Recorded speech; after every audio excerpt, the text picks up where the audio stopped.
And so I just want to go over like a little bit of what traditional texts say about what happened when the Torah was given and how it kind of was written down. So Moshe wrote down everything that happened before Sinai. The 5th of Sivan, the day before he went up to Mount Sinai, Moshe wrote down, based on what God told him, everything that happened until that moment. So from Breshit until Shemot, Moshe wrote down kind of either he had certain things that he wrote down himself and God said put it together and write it down based on what I tell you, or God dictated to him. But he wrote it all down, and then at that point they had part of the Torah. So that was the Torah until that point. Now, Moshe went up to Sinai, and what happened there?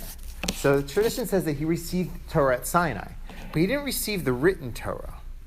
He received the oral tradition, according to tradition. He was 40 days up there. God taught him all the Torah, and he came down afterwards 40 days later, and then he started to write again. Now, there's a difference of opinion. So far we have until Shemot. Moshe writes the remainder of the Torah till the very end. There are two opinions in the Talmud how that happened. So according to one approach, this is Rabbi Yochanan. He says that the Torah is written Megillah. What does that mean?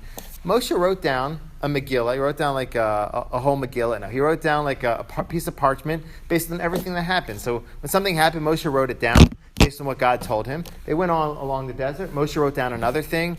And then as they kept going, Moshe wrote things. At the very end, the 40th year, God said, take all the things I dictated to you, sew them together, and you'll add them to what was written before, and you'll have the full Torah. That's one approach. Another approach is that Moshe just kind of like recorded in his head what happened. At the very end, the 40th year, God said, write it all down. All the laws God gave to Moshe at Sinai. And he taught him for 40 days, and he received like the bulk of it, at least the oral tradition. But we received the 10 Commandments at Sinai, which is the central piece of Torah, and the oral tradition. But the actual writing of the Torah actually didn't happen then, according to everything I saw. So it happened before, and it happened after.